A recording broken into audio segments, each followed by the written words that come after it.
Brilliant, good stuff. And whether we can really know truth, and whether we can be certain of anything, in fact. And as we think about this idea, I just wonder what you actually think and how you feel about the idea of certainty, about the idea of being certain about anything.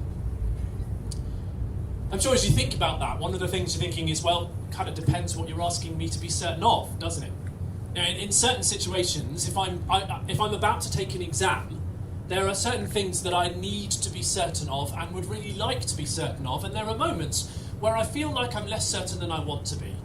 Let's face it, we've all been there when we faced that exam question and we thought, I thought I knew this, and now it doesn't seem I do, and now I'm doubting myself. But then, if we think about that idea of certainty, there are other moments, there are other times when certainty is perhaps a lot less positive, isn't it, in our world, where we see people who seem certain of things and we think, I'm not sure that's a good idea to be certain about that. Which is really interesting, because on the one hand, it shows that we as humans, as we kind of live our way through the world, we have this undeniable thirst for certainty about certain things. We seek answers, we crave answers even. This week, as we're thinking about this whole theme of made for more, really the theme is, what are we as humans made for? What are we for? What is life for? And one of the very common answers to that question, what are humans for, kind of what makes us human, is that we ask questions. We ask the question in the first place. One example of someone who would argue that is the broadcaster and physicist Brian Cox. He wrote an essay a few years ago entitled What is a Human? And he said, the thing that makes us human is the fact that we ask the question in the first place and then seek to find answers to it. Our search for answers, our search for truth, our search for some idea of meaning, that is, he says, what makes us human. And yet at the same time, as we think about our society, truth and trust and certainty have probably never been under more threat, have they?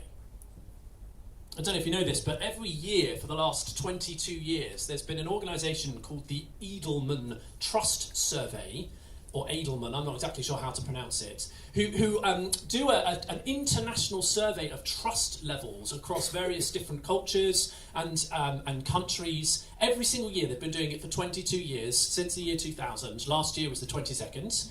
And they've been tracking trust levels, however you measure that. And what they have seen is that year on year, every year except for one, over the last 22 years, trust levels have decreased almost across the globe, and certainly in Western democracies, significantly, every single year. So just last year, the end of last year, they published their latest findings. It was a survey of 36,000, more than 36,000 people from 28 different countries. They conducted 30-minute interviews with every single one. It's a huge piece of work. And they found that for 60% of the people they interviewed, they would have said that their default setting is to distrust what they hear. That's just default. Hear something, I'm distrusting it even before you've opened your mouth. And fewer than 50%, less than 50% of people who they interviewed in democracies, in Western democracies, said they didn't trust democracy anymore. Whether it was Germany or Spain or the UK or the US, fewer than 50% said they trusted democracy. And 76% of the people, more than 3/4, said that they now felt that fake news had been weaponised in order to manipulate the behaviour of the people in their country, which of course, in itself, you immediately ask the question, well, what if that's fake news, just meant to kind of manipulate me? What if I'm being told that everything is fake news, and that in itself is fake news, which in itself illustrates the problem, doesn't it? We have a real problem when it comes to trust. And that's very sad. But at the same time, it's also very unsurprising. Because what else would you expect in a world where for the last 10 years we have been hearing more and more about the idea that we are now living in a post-truth world? A world that is filled with alternative facts. You have your facts, I have my alternative facts. In fact, that idea, that word, post-truth, I don't know if you know this, but the phrase post-truth was actually coined back in 1992. Now, kind of years and years and years ago, and it barely ever got used until the year 2015-16. Usage of the phrase post-truth went up 2,000%. 2016-17, it went up another 1,500%. Who would like to guess what year Donald Trump became president of the US? Just around about that time. And it reflects a huge seam in our culture. Just this last few weeks, we've been hearing an awful lot about what probably is going to end up being the book of the year as far as sales are concerned, Spare by Prince Harry. And one of the criticisms that was raised against Prince Harry was that he seems to have written a whole load of things in there which don't quite add up with other people's memories of what had happened to him. And this is what he wrote to counter that claim. He said, "Whatever the cause, my memory is my memory. It does what it does, gathers and curates as it sees fit. And there is just as much truth in what I remember and how I remember it as there is in so-called objective facts." And whatever you might think of that idea, that there is just as much truth in how Harry remembers what he remembers as there is in so-called objective facts, whatever you might think of that idea, it reflects a huge stream in our culture, doesn't it? That increasingly truth is often whatever we make it. That's just what truth is. And it's why we know, you and I know, that we shouldn't trust everything we see or hear. So over the last 20 years, we've seen this enormous rise in, well, from zero to however fast you think it's going, of social media. Right? It was nowhere at all 20 years ago, and now it is, well, everywhere, ubiquitous. And one of the things that social media has done is connected us like nothing before, but it has also exposed the ease with which we are exposed to false belief. To believe things or to be told things that aren't actually true. You've seen the pictures, you've seen the kind of Instagram versus reality pictures. It's the influencer doing a handstand on a deserted beach, but zoom out and her friend is holding her ankles and the beach is filled with children running around all over the place. Or perhaps more seriously, it's the cropped photos of the presidential rally that look like a crowd that's just absolutely enormous until you zoom out and see the uncropped photos and the crowd is actually tiny. Selling us one version of the truth compared to another. So we know that we shouldn't trust everything we see and hear. But the problem is, the more trust is eroded, the easier it becomes to trust nothing at all. And certain uncertainty, that is a very powerful thing.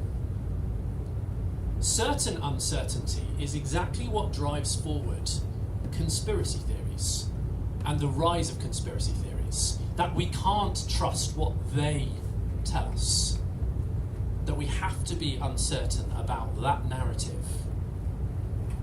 So a couple of years ago, in 2021, you can look this up now or later on if you want to, there was a chart that went viral, mainly on TikTok, but also on other social media platforms as well, called the conspiracy theory chart. It was a really fascinating thing. It was a spectrum of conspiracy theories that were drawn up from kind of the things that sounded like conspiracy theories but were actually true, through to things which were sort of detached from reality, through to things which were felt were dangerous. So things that sounded like conspiracies, things like tobacco companies covering up the data on the link between smoking and lung cancer. Sounded like a conspiracy theory, turned out it was actually true. The FBI were watching Martin Luther King. Sounded like a conspiracy theory. In recent years, we have found it was actually true. So the things that were detached from reality, but we're not sure whether they're particularly dangerous or not. Avril Lavigne died and was replaced by someone who looked like Avril Lavigne. Come across that one?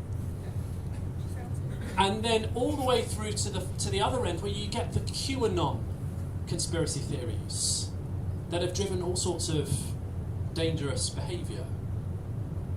And the point is that if we are even thinking that we can do that with conspiracy theories, set them on a spectrum like that, then it immediately assumes that somewhere there is a standard of truth against which we can measure these things. to say, yep, those things are true, but sounded like they weren't, and those things are wildly untrue and dangerous. We need to assume a standard of truth. And the question is, where does that come from? And who sets it? So as humans, we live in this conflicted relationship with truth. We are certain that certain types of certainty are dangerous.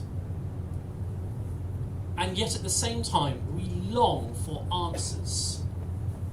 Answers that we can assemble into knowledge, yes, but then knowledge that we can somehow assemble into truth and even meaning that can give our lives direction. We crave truth, but we hate lying, and we hate being lied to. Which is why one political commentator recently said the cost of living crisis is nothing compared to the cost of lying crisis that we are facing in the UK, as public trust has eroded in public bodies, whether it's politicians or the media or anything else. But again, that in itself assumes that there is a standard of truth against which we can measure that idea. And the question we want to ask tonight and this week is, where does that come from? And who gets to set what that standard of truth is? And even more, how can you and I, as humans living in this world, navigate the tension between the doubt that we know we need in a world that is filled with false facts and false truth, and yet at the same time our desire for truth and our craving for truth, which is part of what makes us human in the first place? As Archie said at the beginning, we want to give these evenings, we want to give the opportunity, for not just for this to be something that's just coming along and just listening to some ideas, but to give the opportunity to actually discuss some of these ideas and to think a little bit about these ideas. So what we're going to do is, during these evenings, we're going to take a break occasionally, just to give opportunity for you, sat where you are, to talk about these things. And it might well be that you think, that sounds like the worst thing in the world. That's absolutely fine. If you want to just sit and listen to the conversations that are happening around and behind you, that's totally fine. If you want to talk about something completely different, that's also totally fine. But what we've done is we've printed out some questions just to help prompt some of those discussions. Here are the first two.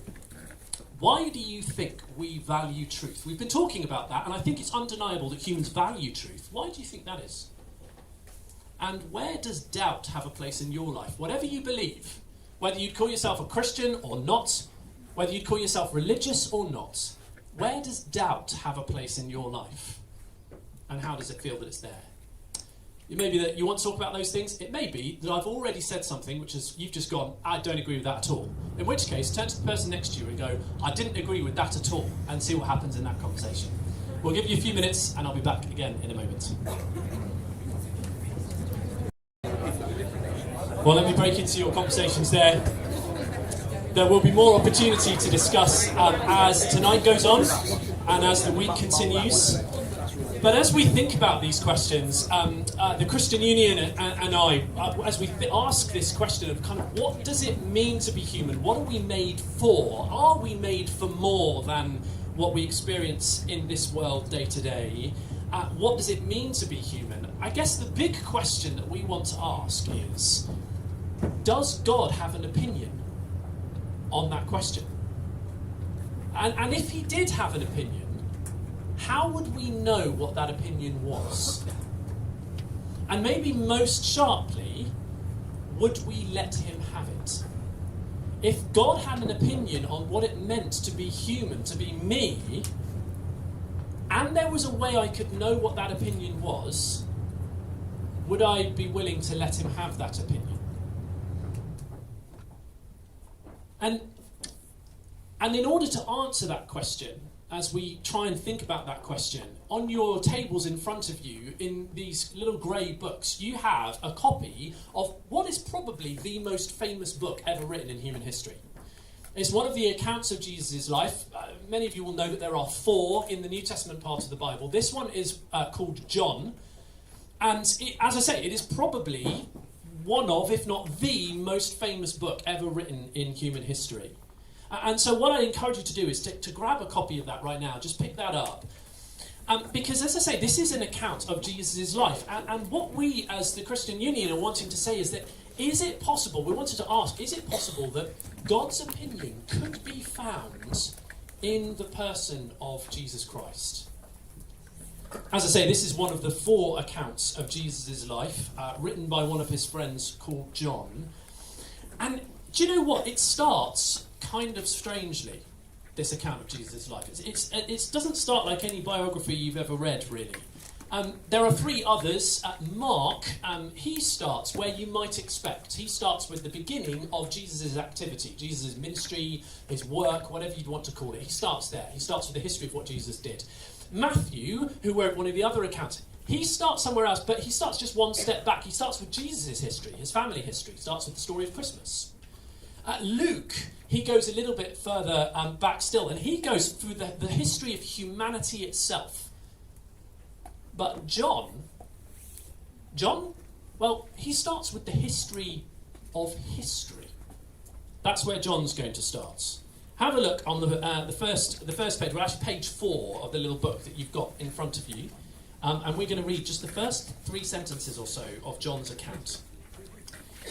In the beginning was the Word, and the Word was with God, and the Word was God. He was with God in the beginning. Through him all things were made. Without him nothing was made that has been made.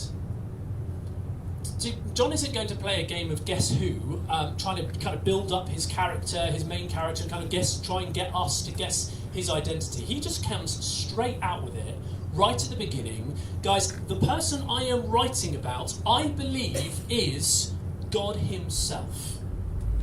He was God, and he is God. That's where he starts. It is an enormous claim. Jesus is the Word. He gives him this nickname. And in giving him this nickname in John's culture, what we need to know is that John is drawing on literally centuries of writing and thinking about God and who God is. For centuries, people have thought of God as a God whose words are powerful, as a God who makes things by his words, as a God who rescues by his words, and most of all, as a God who reveals himself by his words, who tells people what he's like by his words. And now John says, this is the Word. And if you like, that kind of makes sense, doesn't it? That God would reveal himself by words, because actually, when it comes to revealing ourselves, that's exactly the same for us. We reveal ourselves to one another by what we say, and by how we say it. When I was about 15, I met a girl at school who is now my wife. And I, for various different reasons that I won't go into now, kind of had to go and introduce myself to her. And she was in the year above, and she was amazing, and I was 15, and I had no idea how to do this. It took me about 3 days to actually finally go and introduce myself to her. I would sort of see her leaving the lunch hall at school, and I'd sort of walk out, and then I'd just walk in the other direction, and kind of for about 2 or 3 days, until I finally managed to actually follow her to the point where we were close enough to have a conversation. And she said, "Stop following me." No, she didn't actually say that. That's fine. But she did stand and say hello after I said hello. And here's the thing: if I had stood silently at that point, just not really, I didn't know what to say, but if I had just given in to that feeling and stood silently, I would never have got to know her. And she would never have got to know me. I needed to open my mouth in order to tell her who I was and why I was following her, why I was trying to introduce myself to her. Because our words are how we reveal ourselves to one another. We need words. Words are vital, whether spoken, written, or signed. Words are vital for us to know one another. And that's John's point. John's big claim, the big claim of Christianity, is that Jesus Christ is God speaking to us in the ultimate self-disclosure. Speaking to us in language we can understand, because he speaks to us in human. Literally, in a human, by becoming a human. If all you spoke was French, and I wanted to get to know you, I need to learn French. We speak human. The big claim is that in Jesus, God spoke to us in human by becoming a human. But you might be thinking, well, surely John is self-consciously writing a myth. In the beginning was the Word, and the Word was with God, and the Word was God. This sounds like mythological language, surely. And do you know, many people assume that to be the case. That John is writing something mythological, and that we can kind of dismiss it as a result. We might be able to find truth within it. But to dismiss John that way would be to read him neither closely nor fairly. Because John himself is self-consciously not letting us dismiss him in that way, because he is talking about a friend. He's talking about someone that he knew, someone that he saw, that he heard, that he ate with, that he touched, and ultimately someone he claims he saw die and rise again from the dead. And so John wants us to know that this is something he believes to be true. And it's nor is it as though in that day truth didn't matter. People will sometimes say, well, truth, they didn't have the same standards of truth when he was writing. No, in order to establish the truth of a matter, just as today, and the time that John was writing, he would have required to appeal to witnesses. And so that's exactly what he does. Have a look at page 4 again of this account that he writes. Little number 6. There was a man sent from God whose name was John. Right. There are a lot of Johns in this account. That's not the same John as the one who's writing it. There's just two guys called John, okay? He came as a witness to testify concerning that light, so that through him all might believe. He himself was not the light. He came only as a witness to the light. So John calls his first witness. He says, "In come John." This is another John who knew Jesus. Come on in, tell us your story. And throughout this book, which I would urge you to take and to read, even this week, you guys are students, you do a fair amount of reading, most of you, and this is the kind of thing you can read for breakfast. It will not take long. Take it and read it this week, and you will find that John keeps on calling witnesses over and over and over again, witness after witness after witness, and just the very next one is his own witness. Little number 14 on the same page. The Word became flesh, John says, and made his dwelling among us.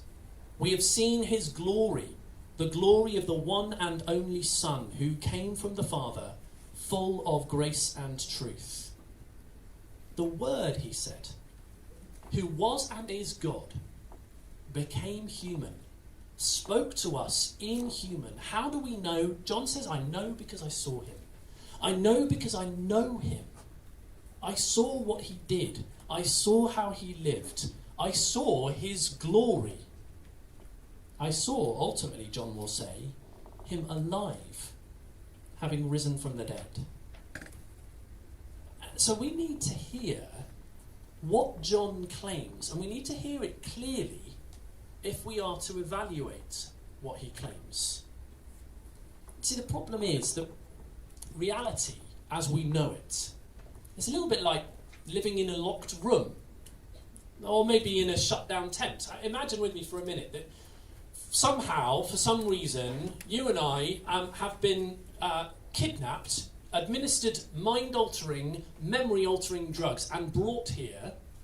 The windows all get blocked out, and the tent somehow gets locked down so that we can't find any way out. The mind-altering drugs have literally wiped our memory of any memory before waking up in this tent.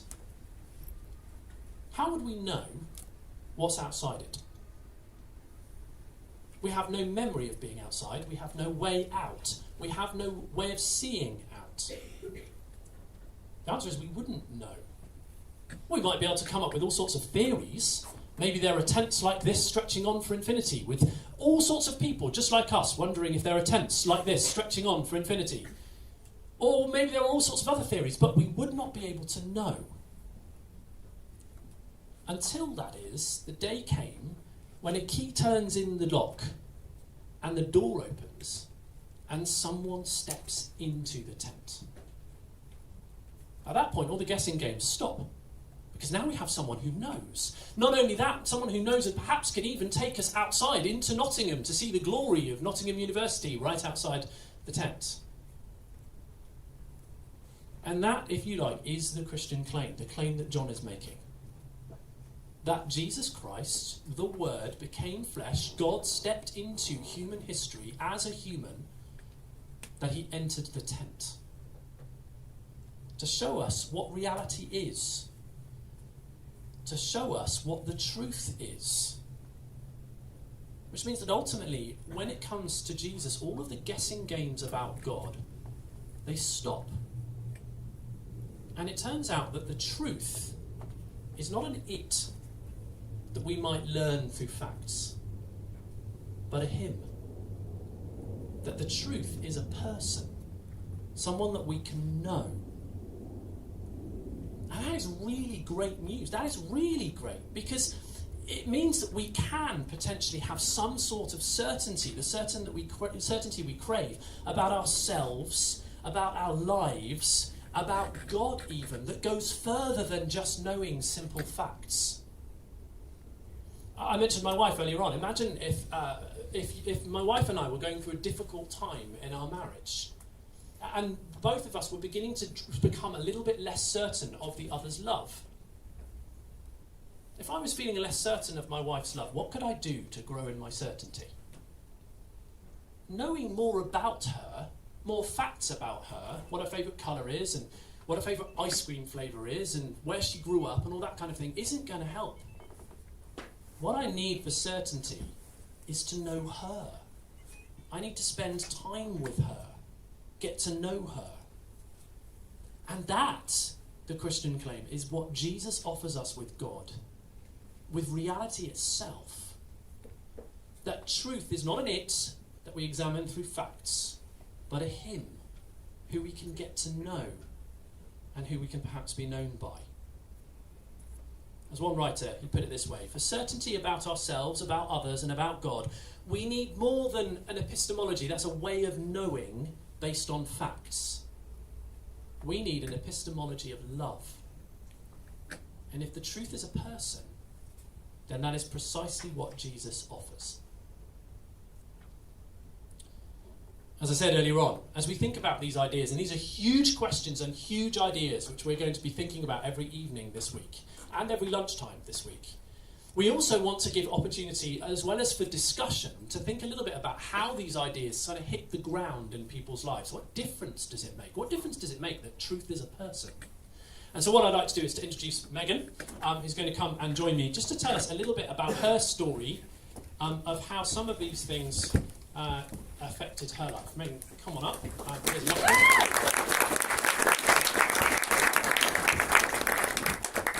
As I said, this is Megan. Megan, tell us a little bit about yourself.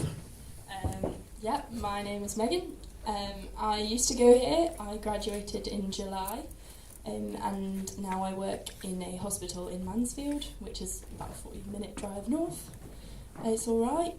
NHS isn't in a great state. So I used to work as a doctor, so I know exactly what Megan is talking about. And Megan, you're a Christian. What was as you grew up, before you came to university, what were your perceptions of Christianity as you grew up? So I guess I've been going to church since before I was born, because my mum and dad went. I really enjoyed it. Had lots of friends there.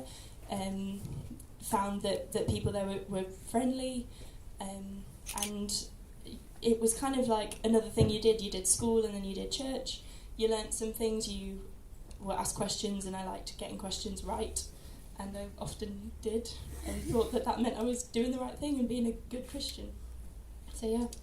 And then something happened during your teenage years that kind of, I guess, made you question some of that. Tell us a little bit about what happened. So I guess my parents taught me the things that we've been talking about, the truths that are in the Bible as truths. They raised me to believe that what was in the Bible was true, and that was the way to look at the world. I had some friends at summer camp, one of whom was also, so my dad's a church minister, and one of my friends was also the daughter of a church minister.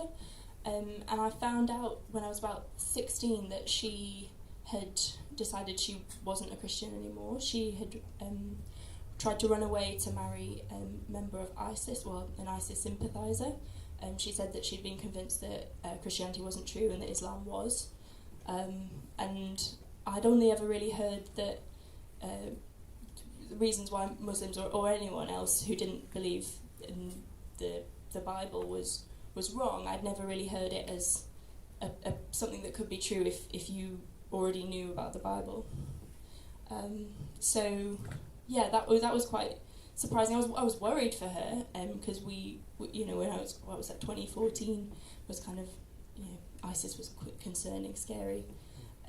I was worried for her safety. I've lost contact with her now, but we messaged a bit at the time asking her, like, what was she thinking? Why had she come to these conclusions? She said she'd seen far more truth in Islam than she had in Christianity, and I couldn't understand how that was the case. But I kind of thought that she'd been indoctrinated. She'd met this guy in an online chat room who was a lot older than her. So I kind of didn't think that there would be any truth in what she was saying. I just thought that she'd been deceived, and was really worried about her. And yeah. So at that point, those questions we were thinking about at the beginning, the truth and certainty, doubt, and the right place of doubt that we sometimes need, but also our craving for truth, were really beginning to crystallise. And that challenged your faith. What was it that kind of made the difference to the way that you were thinking and experiencing that? Yeah, so I guess that was when I was like 16, and then I thought more about... I kind of got distracted with school, didn't really think any more of it, had dismissed her as someone who unfortunately had gone the wrong way.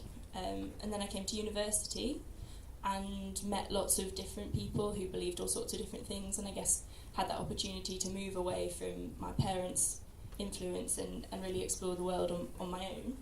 And had been at a Christian Union event, kind of like this one, and was chatting to some Muslims there. So I'd not, other than her, I don't think there were any Muslims I'd met at a very white school in Kent, unfortunately. So hadn't really interacted with people from other faiths myself, other than her, and was having this conversation with some Muslim students, and I just didn't have answers to their questions, and I wasn't used to that because in other conversations I'd had, I did. I felt like I'd answered the questions my friend had, and I wasn't convinced by anything that she'd said.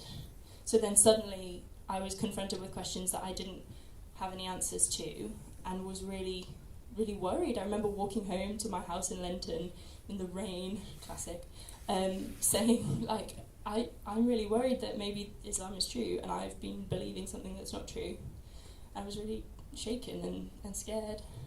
So I started, for the first time in my life, I guess I prayed, whoever the real God is, can you please show me who you are, because I'm really worried I've got you wrong.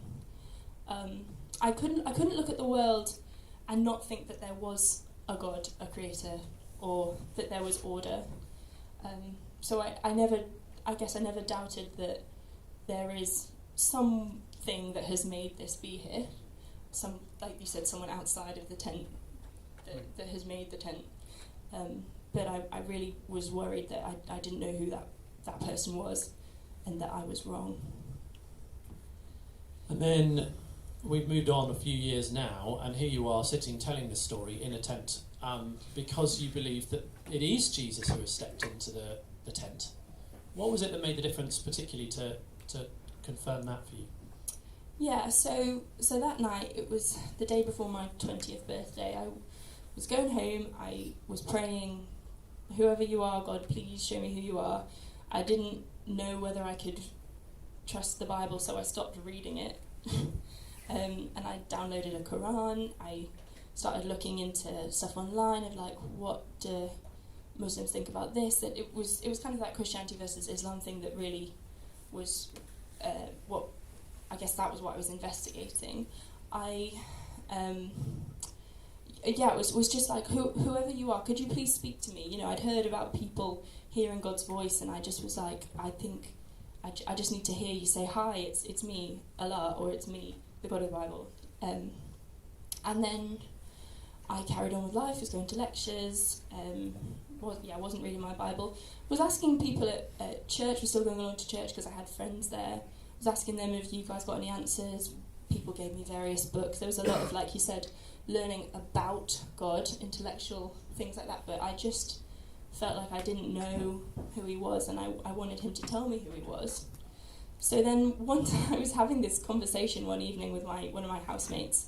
We were just having a minor disagreement about what the Bible said on something, and I actually opened my Bible for the first time in a long time to try and prove her wrong, and instead I came to this bit in Ephesians 4, the book of Ephesians written by St. Paul, and the beginning of it is called unity in the church, and it was, you are baptized into one spirit, one faith, one Lord, one creator of all.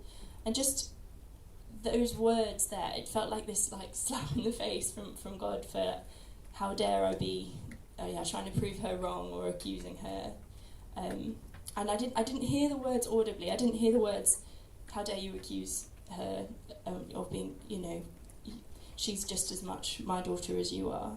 But I feel like I did hear those words. Like, the God who made the world, who I've been praying, please tell me who you are, had spoken to me through words, through his Bible. And that had never happened reading the Quran. And I wasn't looking for it. It just that I had been praying for him to speak to me, and he did. And then I just burst into tears and was like, "Oh my goodness, I'm sorry for doubting you. Hi, it's nice to meet you again."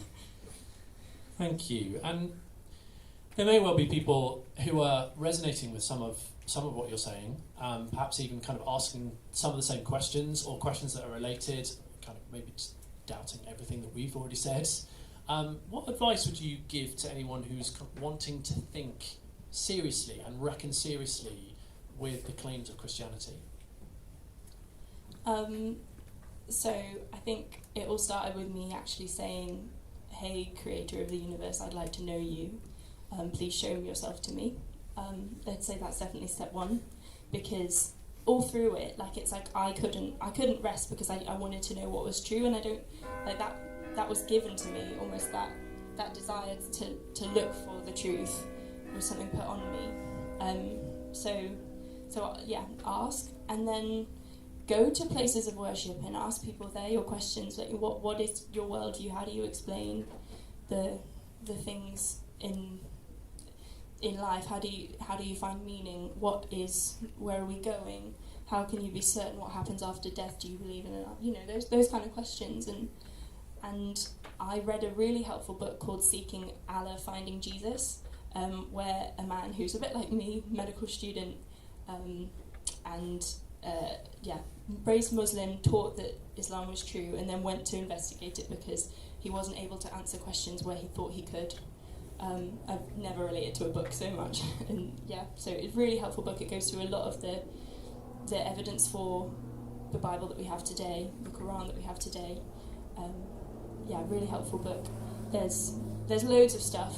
If you want to chat to me after, or anyone, but ask questions. Go and speak to people who claim that this is true and that they're convinced by it, and ask them why.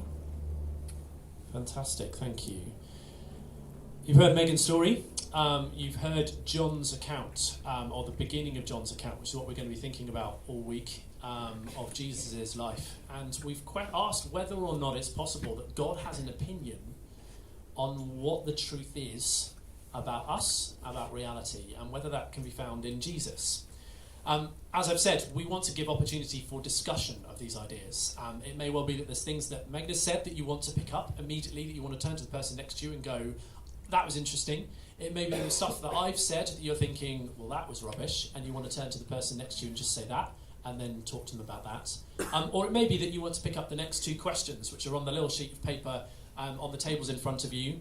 What do you think the difference that the idea that truth is a person makes? What difference does it make? That truth is not an it that we learn by facts, but perhaps the ultimate truth is a person that we can get to know as a him.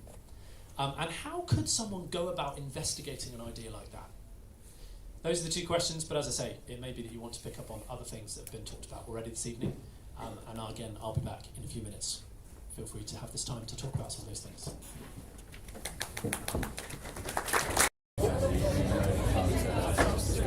Well, let me once again, for the last time, interrupt you.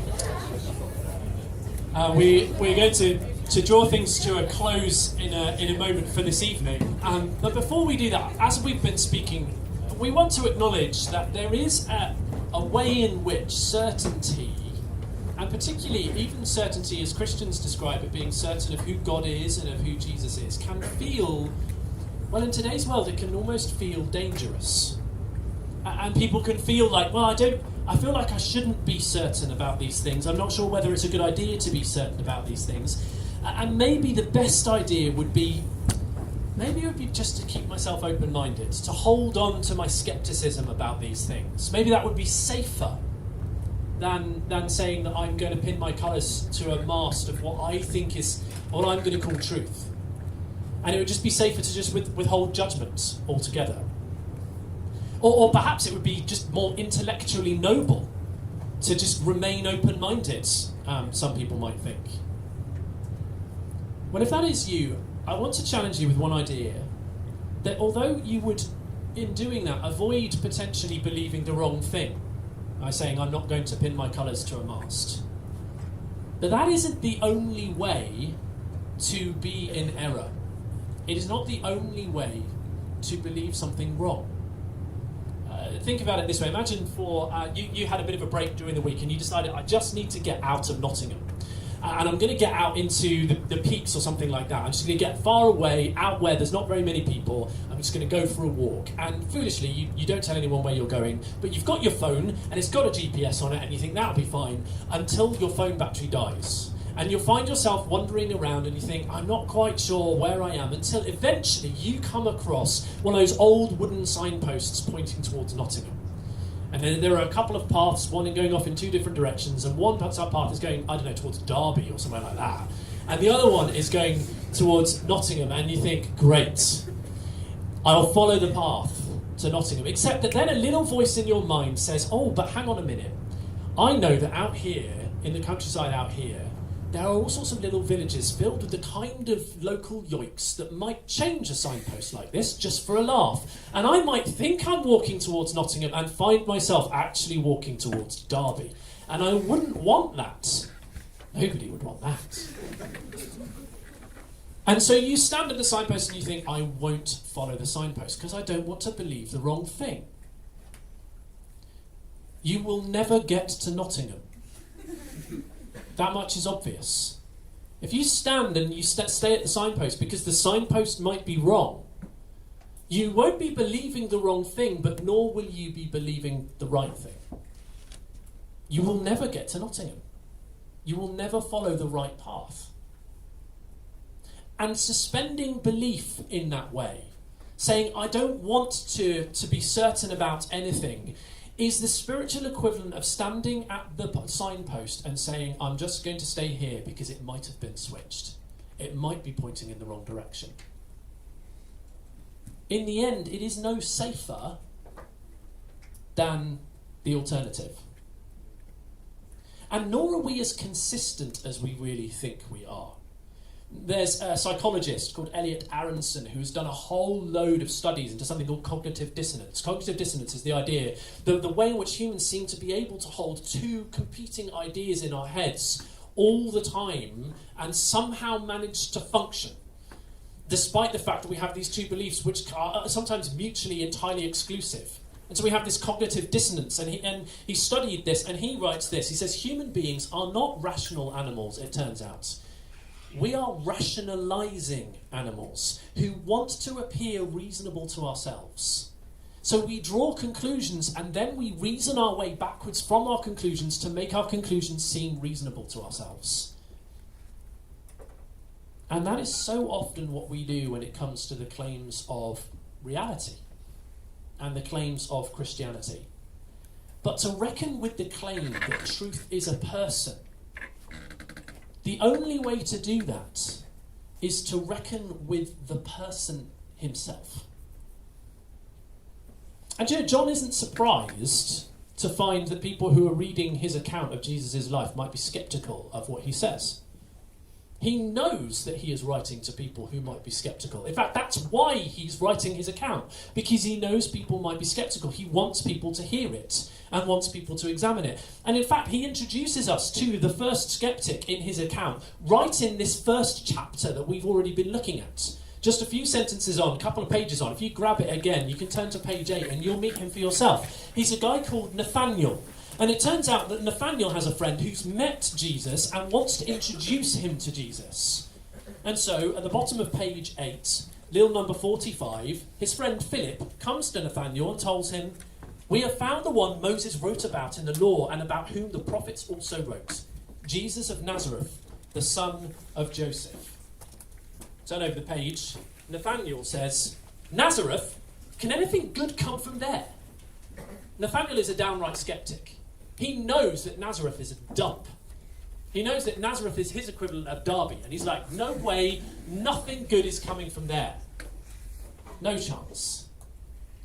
So he's sceptical. And what is the response to Nathaniel's scepticism? Halfway through little number 46. "Come and see," said Philip. And that, if you like, is John's invitation to us from the first part of his account of Jesus' life. It is the Christian Union's invitation to you this week. Come and see. Come and see what Christianity says about Jesus Christ. Come and see the claim that Jesus is truth himself. That he is God speaking to us in the best language we could possibly ever need God to speak to us in. Speaking to us in human, as a human. Come and see what you make of Jesus Christ this week. The person who transformed history, after all. For whom history is even numbered from the day of his birth. And the person who will, as we hear this week, later this week, claim to be truth himself. There are lots and lots of things to discuss, but what I would love you to do as we have our final discussion time and then head away this evening is to take a copy of this account with you. You can take the one that's in your hand right now, take one that's on the table, and pick it up and read it. Like I said, you guys are students, you do reading, you have to do reading sometimes. This is the kind of thing you could read for breakfast. It really will not take you long. Examine it and see what you make of the claim that Jesus Christ is the truth. And if you'd like to kind of do a little bit more reading, then there's a bookstall to my left over there, which has got a whole bunch of free books. We'd love you to take them away. There are a whole different bunch of titles, things that might interest, that might scratch where you're itching and the questions you're asking.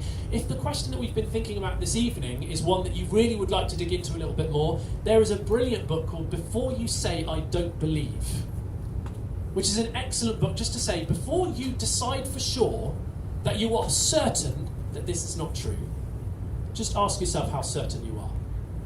Which is a question that, if you let it, will haunt you for the rest of the night. Am I certain I'm certain? I don't know anymore. Just ask yourself how certain you are. Pick this book up and have a look at it and read it through. But whatever you do, we're going to have a whole lot more events that you can keep coming back to come and see what you make of this person, Jesus Christ.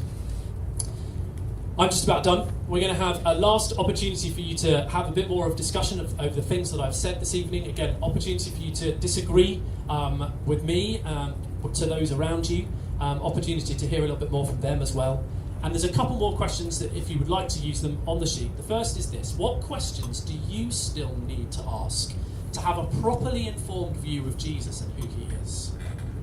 And the second one, if you're feeling brave to ask it, and you know that someone near you is a Christian, ask them to describe how their thinking has changed as they have followed Jesus. Ask them the story that, like we just heard Megan's story. Ask them what their story is.